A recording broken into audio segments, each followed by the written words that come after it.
Hello दोस्तों, आप सभी का स्वागत है समसामयिक घटना चक्र के इस ऑनलाइन प्लेटफॉर्म पर। मैं मोहित आप सभी का हार्दिक स्वागत करता हूँ आज अपने इस वीडियो में। आप सभी को होली की ढेर सारी शुभकामनाएं और ये आने वाला साल खुशियों के रंग आपके जीवन में भरे रहे और सफलता का रंग भी आपके जीवन में आए।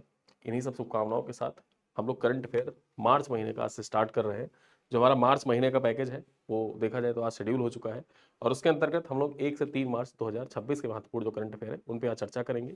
दैनिक समाचार पत्र पत्रिकाओं पर आधारित हमारी करंट अफेयर की क्लास होती है, तो यहाँ पर हम लोग daily newspaper based current affair जो होते हैं उन पर चर्चा करते हैं। और आज ये हमारा मासिक पैकेज जो है ये स्टार्ट हो चुका है। समसामयिक घटना चक्र प्रस्तुत करता है दैनिक समाचार पत्र पत्रिकाओं पर आधारित करंट अफेयर मासिक पैकेज मार्च 2026। आप हमारी वेबसाइट पर जाकर इसमें एनरोल कर सकते हैं और एनरोल होने के बाद में जो मासिक पैकेज की पूरी सुविधाएं हैं वो आप प्राप्त कर सकते हैं। ठीक है, चलिए स्टार्ट करते हैं। वीडियो थोड़ा सा लंबा होगा, आई थिंक मुझे लगता है कि करीब 70 से 80 स्लाइड यहाँ पर है और वो 70 से 80 स्लाइड कंप्लीट करने में 40 से 45 मिनट लगेंगे। 40 मिनट के अंदर ये क्लास आपकी कंप्लीट हो जाएगी। लेकिन पिछले 3 दिन के जो भी महत्वपूर्ण इवेंट्स हैं जो घटित हुए हैं उन सबको यहाँ पर कवर करेंगे। कोई भी ऐसा पॉइंट जो आपके एग्जाम के दृष्टिकोण से महत्वपूर्ण है वो यहाँ पर छूटेगा नहीं। चलिए स्टार्ट करते हैं। सबसे पहली खबर देखते हैं। दिल्ली की महिलाओं के लिए 4 नई कल्याणकारी योजनाओं का शुभारंभ हुआ है। ठीक है, चर्चा करें यहाँ पर देखा जाए तो 2 मार्च 2026 को राष्ट्रपति द्रौपदी मुर्मू ने दिल्ली में 4 प्रमुख योजनाओं का लोकार्पण किया है। कौन कौन सी योजनाएं हैं देखते हैं। पहली योजना है सहेली पिंक स्मार्ट कार्ड। ठीक है, दूसरी योजना है दिल्ली लखपति बिटिया योजना। तीसरी योजना है यहाँ पर देखा जाए मेरी पूंजी मेरा अधिकार और चौथी योजना है निःशुल्क एलपीजी सिलेंडर योजना। ठीक है, ये 4 योजना है। इन 4 योजनाओं का लोकार्पण किसके द्वारा किया गया? राष्ट्रपति द्रौपदी मुर्मू के द्वारा दिल्ली में किया गया है। चर्चा करें यहाँ पर सबसे पहले देखते हैं जो सहेली पिंक कार्ड योजना है इसके अंतर्गत क्या होगा। तो वन नेशन वन कार्ड के तहत मेट्रो और बसों में मुफ्त यात्रा की सुविधाएं महिलाओं को प्रदान की जाएगी। ठीक है, दूसरी योजना पे चर्चा करें यहाँ पर देखा जाए लखपति बिटिया योजना। स्नातक तक देखा जाए 1.25 लाख का वित्तीय सहायता प्रदान की जाएगी इस योजना के अंतर्गत। साथ ही साथ मेरी पूंजी मेरा अधिकार के तहत लाडली योजना की लंबित राशि का वितरण किया जाएगा। जबकि एलपीजी योजना के तहत जो चौथी योजना है एलपीजी योजना के तहत होली और दिवाली पर लाभार्थियों के खाते में सीधे नगद हस्तांतरण यानी कि डायरेक्ट बेनिफिट ट्रांसफर किया जाएगा। ठीक है, तो ये 4 योजनाएं हैं जो दिल्ली सरकार में मतलब दिल्ली ने इसको लागू किया गया है। 4 यहाँ पर देखा जाए महिलाओं के लिए कल्याणकारी योजनाएं, इनका शुभारंभ द्रौपदी मुर्मू के द्वारा किया गया है। चलिए आगे देखते हैं शून्य भेदभाव दिवस 2026। अब ये जो जीरो डिस्क्रिमिनेशन डे 2026 इसके बारे में चर्चा कर लेते हैं। देखा जाए तो 1 मार्च 2026 को दुनिया भर में 12वां शून्य भेदभाव दिवस मनाया गया। वर्ष 2026 का जो थीम है क्या है? वर्ष 2026 का थीम है पीपल फर्स्ट। क्या है? People first. ठीक है, ये थीम आपको याद रखना है। थीम आपसे एग्जाम में डायरेक्टली पूछ सकता है कि 2025 में थीम 2026 में थीम क्या था शून्य भेदभाव दिवस का। चलिए आगे देखते हैं। इस दिवस की शुरुआत किसके द्वारा की गई थी? यूएन एड्स के द्वारा की गई थी 2013 में। ठीक है, 2013 में शून्य भेदभाव दिवस की शुरुआत की गई थी, आपको याद रखना है। और पहला आधिकारिक आयोजन जो हुआ था 1 मार्च 2014 को हुआ था।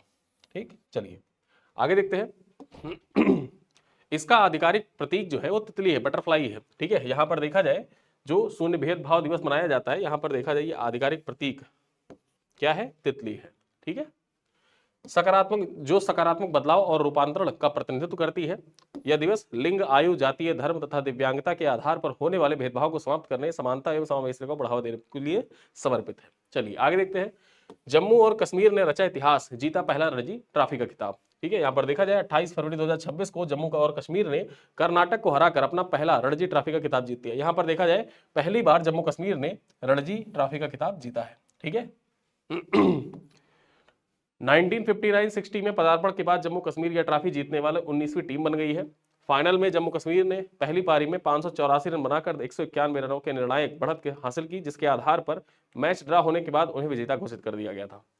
आकिब नबी, यहां पर देखा जाए जो आकिब नबी है ये पूरे सीजन में 62 विकेट लेने के लिए प्लेयर ऑफ द टूर्नामेंट इनको चुना गया। जबकि अब्दुल समद जो है 748 रन बनाया था और इसके साथ टीम के शीर्ष स्कोरर रहे। जम्मू कश्मीर टीम के खिलाड़ी है, याद रखिएगा अब्दुल समद, इन्होंने सबसे ज्यादा रन बनाए थे। यह जीत केंद्र शासित प्रदेश के क्रिकेट के बुनियादी ढांचे और प्रतिभा के विकास का प्रतीक भी है। अब देखा जाए आने वाले निकट भविष्य में आप जम्मू कश्मीर के खिलाड़ियों को इंडियन नेशनल टीम में भी देख सकते हैं। चलिए आगे चर्चा करते हैं। सॉरी, थोड़ा सा मौसम चेंज हुआ है और मौसम चेंज होने की वजह से जो गले में खराश है, ठीक है, तो इस वजह से आवाज़ का थोड़ा सा इशू है, उसको आप एडजस्ट करिएगा आज के दिन। अयातुल्ला अली रेजा आरफी ईरानी अंतरिम नेतृत्व के परिषद में सम्मिलित हुए हैं। ठीक है, याद रखिएगा, जो आयातुल्ला अली रेजा आरफी हैं, ये ईरान का जो अंतरिम नेतृत्व परिषद है उसमें इनको सम्मिलित किया गया है। ठीक है, 1 मार्च 2026 को आयतुल्ला अली खमेनी के निधन के बाद देखा जाए ईरान के संविधान के अनुच्छेद 111 के तहत एक अंतरिम नेतृत्व परिषद का गठन किया गया और वरिष्ठ धर्मशास्त्री आयतुल्ला अली रेजा आरफी को इन 3 सदस्यीय परिषद में न्यायविद सदस्य, यानी कि जो न्यायविद सदस्य है उसके रूप में इनको सम्मिलित किया गया है। ठीक है, यहां पर देखा जाए इस परिषद में उनके साथ राष्ट्रपति जो मसूद पेजेस्कियान है, साथ ही साथ मुख्य न्यायाधीश गोलमा हुसैन मोहसानी एजेई ये भी सम्मिलित है। यानी कि यहां पर जब आयतुल्ला खमेनी इनको अमेरिका और इजराइल के द्वारा देखा जाए, जब इनका वो कर दिया गया, ठीक है, मिसाइल अटैक में ये मारे गए, उसके बाद देखा जाए तो अंतरिम परिषद एक गठित की गई। उस अंतरिम परिषद में 3 सदस्य थे। ठीक है, 3 सदस्य कौन कौन से हैं, नाम याद रखिएगा। यहां पर देखा जाए आयतुल्ला अली रेजा आरफी और साथ साथ में मसूद पेजेस्कियान और गोलाम हुसैन मोहसेनी एजेई, ये 3 लोग सदस्य यहाँ पर सम्मिलित हैं। चर्चा कर लेते हैं आरफी के बारे में, कुछ अन्य चीजें जान लेते हैं। आरफी जो गार्जियन काउंसिल के सदस्य और असेंबली ऑफ एक्सपर्ट्स के उपाध्यक्ष भी हैं। ठीक है, यहाँ पर देखा जाए वो सर्वोच्च नेता के चयन में देश की कमान संभालेंगे। जब तक सर्वोच्च नेता, देश का सर्वोच्च नेता यानी कि ईरान का सर्वोच्च नेता, सुप्रीम लीडर नहीं चुन लिया जाता है तब तक देखा जाए जो ये आयतुल्ला अली रेजा आरफी है ये कमान संभालेंगे। ठीक है, अभी के लिए देखा जाए तो अंतरिम सुप्रीम लीडर के तौर पर इन्हीं को नामित किया गया है। ठीक, तो ये नाम याद रखिएगा कि जो सुप्रीम लीडर, अंतरिम सुप्रीम लीडर बने हैं ईरान के, वो कौन बने हैं, इनका नाम है आयतुल्ला अली रेजा आरफी। चलिए आगे चर्चा करते हैं। भारत और यूरोपीय संघ के बीच 5 वर्ष के लिए मोस्ट फेवर्ड नेशन समझौता हुआ है। ठीक है, मोस्ट फेवर्ड नेशन समझौता ज्ञापन हस्ताक्षरित किया गया है। 27 फरवरी 2026 को भारत और यूरोपीय संघ ने मुक्त व्यापार समझौते के लागू होने की तिथि से 5 वर्ष के लिए एक दूसरे को मोस्ट फेवर्ड नेशन का दर्जा देने की सहमति व्यक्त की है। यह प्रावधान चौथे वर्ष की समीक्षा के अधीन होगा। हालांकि इसमें दोहरा कराधान परिहार समझौता, सेवा क्षेत्र लाइसेंसिंग और संवेदनशील कृषि उत्पाद जैसे बीफ, डेयरी, चावल, चीनी इत्यादि की छूट भी दी गई है। ठीक है, जनवरी 2026 में अंतरिम रूप दिया गया। यह एफटीए 96.6% वस्तुओं की टैरिफ कम करेगा, जिससे 2032 तक यूरोपीय निर्यात दुगना होने की संभावना भी है भारत में। चलिए आगे चलते हैं। नागालैंड और आईएमडी के बीच में समझौता ज्ञापन हस्ताक्षरित हुआ है। नागालैंड और जो आईएमडी है इसके बीच में समझौता ज्ञापन हस्ताक्षरित किया गया है। चर्चा करते हैं। फरवरी 2026 में नागालैंड के उच्च शिक्षा विभाग ने भारतीय मौसम विज्ञान विभाग यानी कि आईएमडी के साथ मिलकर 20 साल का एक दीर्घकालिक समझौता हस्ताक्षरित किया है। इसके तहत होगा क्या, मिशन मौसम योजना के माध्यम से दीमापुर गवर्नमेंट कॉलेज में एक एक्स बैंड पोलो रिमोटिक डॉपलर वेदर रडार स्थापित किया जाएगा। यह पहल राज्य में भारी वर्षा, चरम मौसम की घटनाओं के सटीक पूर्वानुमान में मदद करेगा। साथ ही साथ देखा जाए तो यह अकादमी अनुसंधान की क्षमता निर्माण के माध्यम से नागालैंड को आपदा प्रबंधन के लिए बेहतर ढंग से तैयार भी करेगा। ठीक है, तो ये पॉइंट आपके एग्जाम के लिए महत्वपूर्ण हो जाता है। आगे चलते हैं। जनजातीय कार्य मंत्रालय की 3 प्रमुख उत्सव की घोषणा की गई है। जनजातीय कार्य मंत्रालय के द्वारा देखा जाए तो 3 प्रमुख उत्सव की घोषणा की गई है। यहां पर देखा जाए तो मार्च 2026 में जनजातीय कार्य मंत्रालय ने भारत के समृद्ध जनजातीय विरासत को प्रदर्शित करने के लिए 3 बड़े उत्सवों की घोषणा की है। कौन कौन से उत्सव हैं यहाँ पर देख लेते हैं। इसमें ट्राइब्स आर्ट फेस्ट नई दिल्ली में जनजातीय दृश्य कला पर केंद्रित होगा, जबकि लिविंग रूट्स फेस्टिवल जनजातीय जीवन शैली और संगीत की प्रदर्शन करेगी। साथ ही साथ तीसरा प्रमुख आयोजन जो होगा ये भारत ट्राइब फेस्ट होगा। ठीक है, तो यहाँ पर 3 जो आयोजन है कौन कौन से हैं, ट्राइब्स आर्ट फेस्ट है, लिविंग रूट्स फेस्टिवल है और भारत ट्राइब फेस्ट है। ये 3 फेस्टिवल की 3 उत्सव की घोषणा की गई है, जिसमें भारत ट्राइब फेस्ट जो है ये सुंदर नर्सरी में आयोजित होगा, जो जनजातीय उत्पादों के लिए बाजार और आजीविका के अवसरों को मजबूती प्रदान करेगा। ठीक है, आगे देखते हैं। ये उत्सव विकास भी विरासत भी के विजन के साथ जनजातीय समुदाय के आर्थिक सशक्तिकरण को बढ़ावा देगा। चलिए आगे देखते हैं।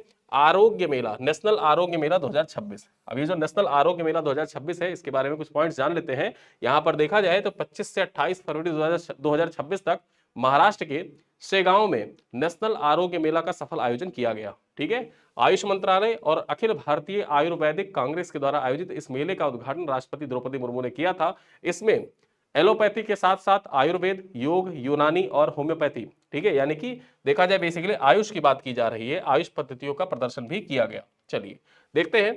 इस अवसर पर वैद्य देवेंद्र त्रिगुड़ा को जीवन गौरव और 5 अन्य विशेषज्ञों को आयुर्वेद गौरव सम्मान से सम्मानित किया गया। याद रखिएगा, तो जीवन गौरव सम्मान है किसको प्रदान किया गया है? देवेंद्र त्रिगुणा को प्रदान किया गया। ये नाम आप याद रखिएगा, वैद्य देवेंद्र त्रिगुणा को जीवन गौरव सम्मान प्रदान किया गया है। ठीक है, कब प्रदान किया गया है? तो नेशनल आरोग्य मेला 2026 के दौरान राष्ट्रपति द्रौपदी मुर्मू के द्वारा प्रदान किया गया है। चलिए आगे देखते हैं। मेले का मुख्य आकर्षण जनता के लिए प्रदान की गई निःशुल्क स्वास्थ्य सेवाएं और किफायती चिकित्सा पर केंद्रित विमर्श था।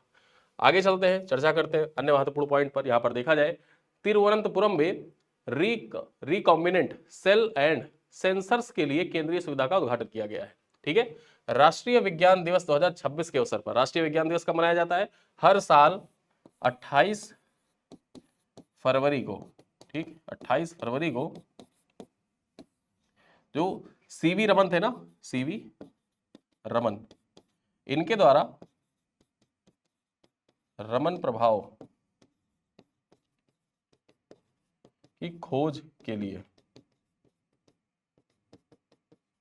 मनाया। अब इंपॉर्टेंट क्यों हो जाता है ये? ठीक है, 28 फरवरी जो राष्ट्रीय विज्ञान दिवस मनाया जाता है, महत्वपूर्ण क्यों हो जाता है? सवाल यहां से ये आया था कि 28 फरवरी को राष्ट्रीय विज्ञान दिवस मनाया जाता है, क्यों? ठीक है, वहां पर 4 ऑप्शन दिए हुए थे। एक ऑप्शन में लिखा था कि सीवी रमन की जयंती के उपलक्ष्य में। ठीक है, जयंती के उपलक्ष्य में। और एक ऑप्शन था रमन प्रभाव के खोज के उपलक्ष्य में। ठीक है, तो यहां पर देखा जाए ये सवाल पूछा गया था और उसी में एक सवाल मतलब एक पॉइंट दे रखा था कि एपीजे अब्दुल कलाम की जयंती के उपलक्ष्य में, और चौथा पॉइंट दे रखा था कि परमाणु जो परीक्षण हुआ था भारत के द्वारा, पोखरण परीक्षण किया गया था, उसके उपलक्ष्य में। ठीक है, तो यहां पर सही जो जवाब है, वो सही जवाब क्या है कि 28 फरवरी को जो राष्ट्रीय विज्ञान दिवस मनाया जाता है वो रमन प्रभाव का जो खोज था। ठीक है, रमन प्रभाव की खोज के उपलक्ष्य में हर साल 28 फरवरी का जो दिन होता है इसको, ठीक, 28 फरवरी 1928 को रमन प्रभाव की खोज की गई थी। और ठीक इसके 2 साल बाद देखा जाए, ठीक है, यहां पर देखा जाए 2000 मतलब 1930 में, कब? 1930 में जो सीवी रमन थे इनको नोबेल पुरस्कार से सम्मानित किया गया था। ठीक है, नोबेल पुरस्कार से इनको सम्मानित किया गया था। ठीक, तो ये पॉइंट आपको याद रखना है। तो उसी दिन देखा जाए राष्ट्रीय विज्ञान दिवस के अवसर पर 2026 में केंद्रीय मंत्री डॉक्टर जितेंद्र सिंह ने तिरुवनंतपुरम में रिकॉम्बिनेंट सेल्स एंड सेंसर्स के लिए केंद्रीय सुविधा का उद्घाटन किया है। 60 करोड़ रुपए की लागत से विकसित यह केंद्रीय ड्रग डिस्कवरी, मेडिकल जीनोमिक्स और एग्री जीनोमिक्स पर उच्च स्तरीय यहाँ पर देखा जाए अनुसंधान में गति प्रदान करेगा। साथ ही साथ यहाँ पर 80 करोड़ रुपए की लागत से बनने वाला जो CGM यानी कि करंट गुड मैन्युफैक्चरिंग प्रैक्टिस है, इस सुविधा की आधारशिला भी रखी गई है जो दवाओं के मानक उत्पादन को सुनिश्चित भी करेगा। इस अवसर पर उन्होंने VPN नेप्यूरी द्वारा लिखित पुस्तक क्वांटम फिजिक्स 100 मैजिकल ईयर्स का विमोचन भी किया है। ठीक है, तो ये पॉइंट आपको याद रखना है। किताब का नाम, जब भी कोई किताब होता है ना, महत्वपूर्ण किताब करंट अफेयर के दृष्टिकोण से आपकी परीक्षा के लिए इंपॉर्टेंट होती है। हर साल आप देखेंगे 2025 का प्रीलिम्स भी देखें तो वहां पर जो हार्ट लैम्प पुस्तक थी उसके बारे में पूछ लिया था। यानी कि करंट से रिलेटेड जो किताबें होती हैं, करंट से रिलेटेड किताबें आपके परीक्षा में एक सवाल पूछा ही जाता है, 1 से 2 सवाल हर बार आते हैं। चाहे आप 2023 का पेपर उठाइए, 24 का पेपर उठाइए, 25 का पेपर उठाइए, कभी आप पेपर उठा के देखिए, एक सवाल करंट अफेयर की किताब से जरूर आया हुआ है। ठीक है, तो यहाँ पर जो करंट की किताबें आप पढ़ेंगे तो उनमें से किताब ये भी पढ़िएगा कि क्वांटम फिजिक्स 100 मैजिकल ईयर्स। ठीक है, इसके जो लेखक है, राइटर है, वो कौन है? उनका नाम है VPN नमपुरी। ठीक है, VPN नमपुरी। चलिए आगे देखते हैं। DRDO ने किया स्वदेशी मैन पैड्स का सफल परीक्षण। DRDO के द्वारा स्वदेशी मैन पैड्स का सफल परीक्षण किया गया है। 27 फरवरी 2026 को DRDO ने उड़ीसा तट के स्वदेशी रूप से विकसित very short range air defence system, ठीक है, इसको very short range air defence system के नाम से जाना जाता है, इसका 3 लगातार सफल उड़ान परीक्षण किया। यहां पर देखें, यह एक man portable air defence system है जिसे कम ऊंचाई वाले खतरों जैसे लड़ाकू विमान, हेलीकॉप्टर और ड्रोन को नष्ट करने के लिए डिजाइन किया गया है। इन परीक्षणों ने विभिन्न श्रेणियों और ऊंचाई पर उच्च गति वाले लक्ष्यों को इंटरसेप्ट करने की इसकी क्षमता की पुष्टि की है। यह मिसाइल प्रणाली भारतीय सेना, नौसेना और वायुसेना की परिचालन जरूरतों को पूरा कर आत्मनिर्भर भारत के लक्ष्यों को सुदृढ़ भी करता है। ठीक है, चलिए आगे देखते हैं। श्रीलंका का पहला ब्लू बॉन्ड गिफ्ट सिटी के NSC 9 में यह सूचीबद्ध हुआ है। ठीक है, फरवरी 2026 में श्रीलंका का जो DFCC बैंक है, इसने 3 अरब श्रीलंकाई रुपए का अपना पहला ब्लू बॉन्ड जारी किया है, जिसे गुजरात की गिफ्ट सिटी स्थित NSC 9 में कोलंबो स्टॉक एक्सचेंज पर डुअल लिस्टिंग यानी कि दोहरी सूची के तहत शामिल किया गया है। यह भारत की अंतरराष्ट्रीय वित्तीय सेवा केंद्र जो इंटरनेशनल फाइनेंशियल सर्विस सेंटर है, इसके अधिकार क्षेत्र में व्यापार के लिए स्वीकृत होने वाला पहला ब्लू बॉन्ड है। ठीक है, ये पॉइंट याद रखिएगा कि भारत के अंतरराष्ट्रीय वित्तीय सेवा केंद्र है, इसके अधिकार क्षेत्र में, ठीक है, इसके अधिकार क्षेत्र में व्यापार करने के लिए स्वीकृत होने वाला पहला ब्लू बॉन्ड किसके द्वारा जारी किया गया है, किस देश के द्वारा जारी किया गया, ये सवाल पूछा जा सकता है, तो याद रखिएगा श्रीलंका के द्वारा। ठीक, श्रीलंका के द्वारा जारी किया गया था। आगे चर्चा करते हैं। इस पहल का उद्देश्य समुद्री संरक्षण, जिम्मेदार मत्स्य पालन और महासागर आधारित आर्थिक विकास की पूंजी को जुटाना है। यह सहयोग NSC 9 तथा कोलंबो स्टॉक एक्सचेंज के बीच हस्ताक्षरित MOU का परिणाम है, जो सीमा पार पूंजी बाजार सहयोग को सुदृढ़ भी करता है। चलिए आगे चलते हैं, हमारी अगली खबर क्या है उसको देखते हैं। जियो फाइनेंस का फाइनसाइडर ऐप, जो फिनसाइडर ऐप है, इस फिनसाइडर ऐप के बारे में चर्चा करते हैं। ठीक है, जियो फाइनेंस का फिनसाइडर ऐप, यहां पर देखा जाए फरवरी 2026 में जियो फाइनेंशियल सर्विसेज ने अपने फिनसाइडर ऐप की अर्ली एक्सेस प्रोग्राम के तहत लॉन्च किया है। देखा जाए ये ऐप एजेंटिक आर्टिफिशियल इंटेलिजेंस और न्यूरल नेटवर्क का उपयोग करके उपयोगकर्ताओं को उनकी वित्तीय प्रोफाइल और पात्रता के आधार पर हाइपर पर्सनलाइज्ड अनुभव प्रदान करता है। ठीक है, इस ऐप की विशेषता क्या है? इस ऐप की विशेषता इसका डायनेमिक इंटरफेस है, जो हर उपयोगकर्ता के लिए उसकी जरूरतों के अनुसार बदला जाता है। चलिए आगे देखते हैं। यह एक व्यापक मार्केटप्लेस के रूप में ऋण, बीमा, UPI, डिजिटल गोल्ड और म्यूचुअल फंड जैसी सेवाएं भी प्रदान करता है। यहां पर बात करें, साथ ही साथ लेन देन पर जियो पॉइंट्स अवार्ड भी प्रदान किया जाता है, जिसे आगामी सेवाओं में भुनाया भी जा सकता है। ठीक है, यानी कि यहाँ पर जियो पॉइंट्स भी मिलते हैं। चलिए आगे देखते हैं। भारत इजराइल शिखर सम्मेलन 2026। अभी जो भारत इजराइल शिखर सम्मेलन 2026 है, इसके बारे में चर्चा कर लेते हैं। कुछ महत्वपूर्ण पॉइंट्स देखते हैं। प्रधानमंत्री नरेंद्र मोदी ने 26-27 फरवरी 2026 को इजराइल की ऐतिहासिक यात्रा पर की, जहां उन्हें नेसेट यानी कि इजरायली संसद के द्वारा संबोधित करने का अवसर भी मिला, और जो इजरायली संसद है उसको संबोधित करने वाले पहले भारतीय प्रधानमंत्री भी नरेंद्र मोदी जी बने। यहां पर देखा जाए, इसी अवसर पर उन्होंने इजरायल के प्रतिष्ठित मेडल ऑफ नेसेट भी सम्मानित किया गया। दोनों देशों ने शांति, नवाचार और समृद्धि के लिए विशेष रणनीतिक साझेदारी की घोषणा भी की है।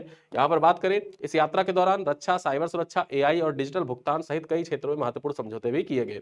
PM मोदी ने यरूशलेम में याद वाशम स्मारक, जो याद वाशम स्मारक है, वहां पर जो होलोकॉस्ट पीड़ित थे उनको श्रद्धांजलि भी अर्पित की है। चलिए आगे देखते हैं। राजमार्ग प्रवेश 2.0। अभी जो राजमार्ग प्रवेश 2.0 है, इसके बारे में चर्चा कर लेते हैं। 25 फरवरी 2026 को केंद्रीय मंत्री नितिन गडकरी ने राजमार्ग प्रवेश 2.0 वेब पोर्टल लॉन्च किया है। ये पोर्टल राष्ट्रीय राजमार्गों के किनारे फ्यूल स्टेशन, वे साइड एमिनिटीज, निजी संपत्तियों और कनेक्टिंग सड़कों के लिए अनापत्ति प्रमाण पत्र यानी कि जो NOC होता है, उसको प्राप्त करने की प्रक्रिया को सरल बनाता है। चर्चा करें, इसके माध्यम से ऑप्टिकल फाइबर, गैस पाइपलाइन और बिजली लाइनों जैसी जन उपयोगी सेवाओं को बिछाने के लिए ऑनलाइन आवेदन किया जा सकता है। यह पहल पारदर्शिता सुनिश्चित करने, समय सीमा के भीतर मंजूरी देने और देश में ईज ऑफ डूइंग बिजनेस को बढ़ावा देने के लिए डिजाइन भी किया गया है। ठीक है, आगे देखें। तमिलनाडु का पहला डार्क स्काई पार्क। अभी जो तमिलनाडु का पहला डार्क स्काई पार्क है, इसके बारे में चर्चा कर लेते हैं। इंडियन एक्सप्रेस की न्यूज है। यहां पर देखा जाए, फरवरी 2026 में तमिलनाडु के वन मंत्री ने नमक्कल जिले के कोल्ली हिल्स में, कहां पर नमक्कल जिला है, वहां पर कोल्ली हिल्स पड़ता है, उसी में तमिलनाडु राज्य का पहला डार्क स्काई पार्क का उद्घाटन किया है। यहां पर देखा जाए, 1 करोड़ रुपए की लागत से निर्मित यह पार्क 3 उन्नत दूरबीनों और सौर ऊर्जा संचालित बुनियादी ढांचे से सुसज्जित है।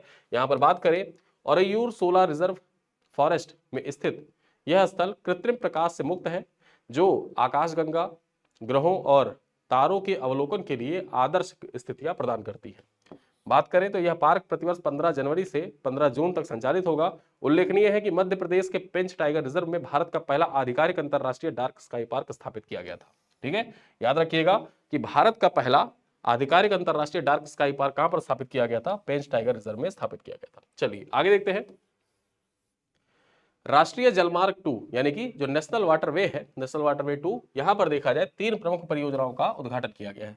और क्या आप बता सकते हैं जो राष्ट्रीय जलमार्ग 2 है, ये कहां से कहां तक है? सदिया से धुबरी, ठीक है, सदिया से धुबरी के बीच में है। और यहीं पर देखा जाए 3 प्रमुख परियोजनाओं का उद्घाटन किया गया है, ठीक है। 26 फरवरी 2026 को केंद्रीय मंत्री सर्बानंद सोनोवाल ने डिब्रूगढ़ असम में ब्रह्मपुत्र नदी NW2 पर देखा जाए 3 महत्वपूर्ण परियोजनाओं का उद्घाटन किया है। इसमें देखा जाए तो बोगीबिल में एक आधुनिक सीमा शुल्क आप्रवासन परिसर, धुबरी में व्यापार और नियामक निगरानी के लिए धुबरी गेटवे, और डिब्रूगढ़ में देखा जाए तो inland waterway authority of India heritage building का जीर्णोद्धार किया गया है। यहाँ पर चर्चा करें, ये परियोजनाएं बांग्लादेश और भूटान के साथ सीमा पर व्यापार को बढ़ावा देने, रसद लागत को कम करने और उत्तर पूर्व में रिवर क्रूज पर्यटन को पुनर्जीवित करने के लिए रणनीतिक रूप से महत्वपूर्ण है, ठीक है। तो यहाँ पर हमने देखा जो 3 प्रमुख परियोजनाएं हैं वो कौन कौन सी है, तीनों परियोजनाओं के बारे में चर्चा कर ली, कहां पर इसका उद्घाटन किया गया, साथ ही साथ राष्ट्रीय जलमार्ग 2 के बारे में भी जान लिया कि कहां से कहां तक ये फैला हुआ है, ठीक है। चलिए आगे देखते हैं, अगली खबर देखें। यहाँ पर बात करें जर्मनी की 180 करोड़ यानी कि 20 मिलियन यूरो की जलवायु पहल। फरवरी 2026 में जर्मनी ने अंतरराष्ट्रीय जलवायु पहल के तहत भारत के लिए 20 मिलियन यूरो का अनुदान की घोषणा की है। अब ये 20 मिलियन अनुदान की घोषणा किसके द्वारा की गई है? जर्मनी के द्वारा की गई है।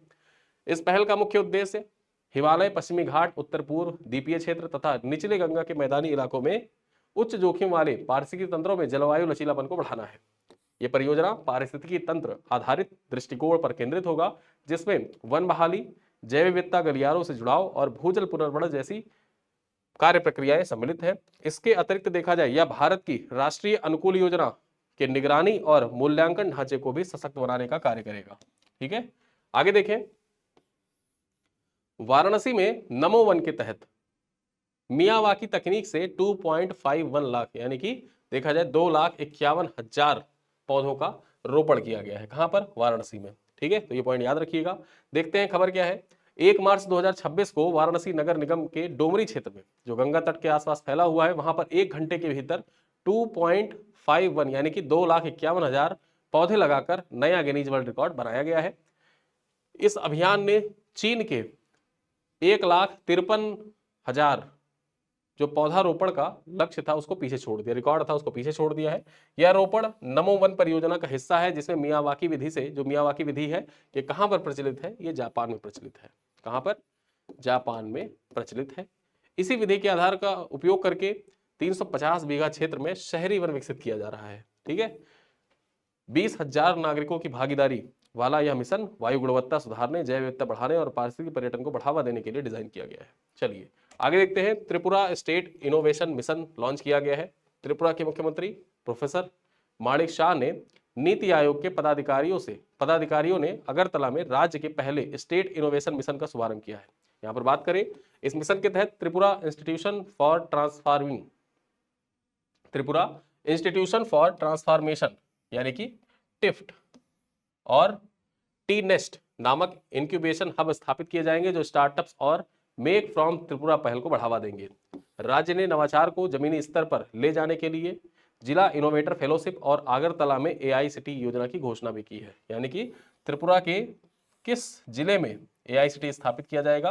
तो याद रखिएगा अगरतला में स्थापित किया जाएगा। यहाँ पर बात करें, यह पहल महिलाओं और आदिवासी समुदायों में उद्यमशीलता विकसित कर विकसित भारत 2047 के राष्ट्रीय लक्ष्य में योगदान भी देगा। आगे चर्चा करें मिशन वसुंधरा 3.0। अब ये जो मिशन वसुंधरा 3.0 है इसको लॉन्च किया गया है असम सरकार के द्वारा। यहाँ पर बात करें, असम सरकार ने मिशन वसुंधरा 3.0 के तहत धीमाजी जिले में 1,06,905 आदिवासी भूमिहीन परिवारों को सार्वजनिक संस्थानों के भूमि पट्टे वितरित किए हैं। यहाँ पर बात करें, इस चरण में वन अधिकार अधिनियम 2006 के तहत 538 निवासियों को वन भूमि अधिकार और स्वामित्व योजना के माध्यम से गैर सर्वेक्षित गांवों को कानूनी मालिकाना हक प्रदान किया गया है। मिशन का मुख्य उद्देश्य भूमि रिकॉर्ड का पूर्ण डिजिटलीकरण करना, विरासत हस्तांतरण करना, लंबित विवादों का पारदर्शिता से समाधान करना। साथ ही साथ यहाँ बात करें, पिछले 5 वर्षों में इस मिशन ने लगभग 10 लाख परिवारों को भूमि संबंधी समस्याओं का सफलतापूर्वक निपटारा भी किया है, ठीक है, वसुंधरा योजना ने। तो यहाँ पर वसुंधरा 3.0 के बारे में याद रखिएगा। मिशन वसुंधरा 3.0 कहां पर लॉन्च किया गया, किस राज्य सरकार के द्वारा? तो असम राज्य सरकार के द्वारा लॉन्च किया गया है। और इसका मुख्य उद्देश्य क्या है? इसका मुख्य उद्देश्य है कि जो भूमिहीन परिवार है उनको देखा जाए, जो सार्वजनिक संस्थानों को जो भूमि के पट्टे हैं उनको वितरित करना, ठीक है। तो भूमि पट्टे वितरित करने के लिए असम सरकार के द्वारा वसुंधरा मिशन लॉन्च किया गया था। चलिए आगे देखते हैं। भारत के पहले एडवांस्ड मेमोरी ATMP मॉड्यूल का उत्पाद शुरू हो गया है।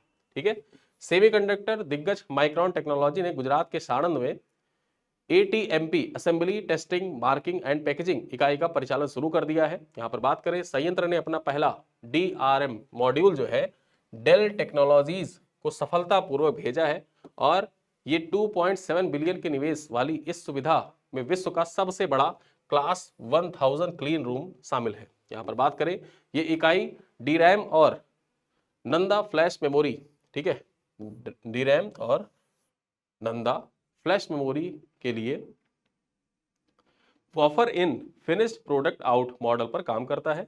यह पहल भारत के इलेक्ट्रॉनिक आयात निर्भरता को कम करेगा और इंडिया सेमीकंडक्टर मिशन को सफल बनाने में निर्णायक भी साबित होगा। ठीक है, तो याद रखिएगा, जो भारत का पहला एडवांस मेमोरी ATM मॉड्यूल है, ये कहां पर स्थापित किया गया? साणंद जिले में स्थापित किया गया, गुजरात के, और यहां पर इसने उत्पादन स्टार्ट भी कर दिया है। चलिए आगे चलते हैं, अगली खबर देखें। UAE ने लॉन्च किया दुनिया का पहला सॉवरेन फाइनेंशियल क्लाउड। ठीक है, सॉवरेन फाइनेंशियल क्लाउड। यहां पर देखा जाए, संयुक्त अरब अमीरात के सेंट्रल बैंक कोर 42 ने संयुक्त अरब अमीरात के सेंट्रल बैंक ने कोर 42 के साथ मिलकर विश्व के पहले sovereign financial cloud services infrastructure का अनावरण किया है। यहां पर बात करें, यह प्लेटफॉर्म UAE की वित्तीय डेटा की राष्ट्रीय सीमाओं के भीतर सुरक्षित रखते हुए AI सक्षम डिजिटल बैकबोन प्रदान करेगा। ठीक है, AI सक्षम डिजिटल बैकबोन प्रदान करेगा। यहां पर बात करें, SFCSI के माध्यम से बैंक और फिनटेक कंपनियां रियल टाइम डेटा विश्लेषण, धोखाधड़ी का पता लगाने जैसे कार्यों में स्वचालित कर सकेंगी। यहां पर बात करें, यह पहल न केवल डिजिटल संप्रभुता को मजबूत करेगा बल्कि उभरती सेंट्रल बैंक डिजिटल मुद्रा जो CBDC है, इसको एक सुरक्षित पारिस्थितिकी तंत्र भी प्रदान करेगा। ठीक है, तो ये पॉइंट आपको याद रखना है कि दुनिया का पहला सॉवरेन फाइनेंशियल क्लाउड किस देश के द्वारा लॉन्च किया गया है। अक्सर ऐसे सवाल, जो दुनिया का पहला, विश्व का पहला, भारत का पहला, उत्तर प्रदेश का पहला होता है, तो वो सवाल पूछ लिए जाते हैं। तो किसके द्वारा लॉन्च किया गया है? UAE के द्वारा लॉन्च किया गया है। आगे देखें, बेंगलुरु एयरपोर्ट को लगातार दूसरे वर्ष मिला ASQ best airport at arrival पुरस्कार। ठीक है, ASQ के द्वारा देखा जाए तो बेस्ट एयरपोर्ट एट अराइवल का पुरस्कार किसको दिया गया है? बेंगलुरु इंटरनेशनल एयरपोर्ट को प्रदान किया गया है। ठीक है, यहां पर देखें तो बेंगलुरु इंटरनेशनल एयरपोर्ट को वर्ष 2025 के लिए एयरपोर्ट सर्विस क्वालिटी यानी कि ASQ पुरस्कारों में बेस्ट एयरपोर्ट एट अराइवल्स की वैश्विक श्रेणी में चुना गया है। यहां पर बात करें, यह सम्मान लगातार दूसरे वर्ष यानी कि 2024 में दिया गया था, 2025 में भी इसी को मिला है, जो आवागमन अनुभव, बैगेज हैंडलिंग और इमिग्रेशन दक्षता की उत्कृष्टता को प्रदर्शित करता है।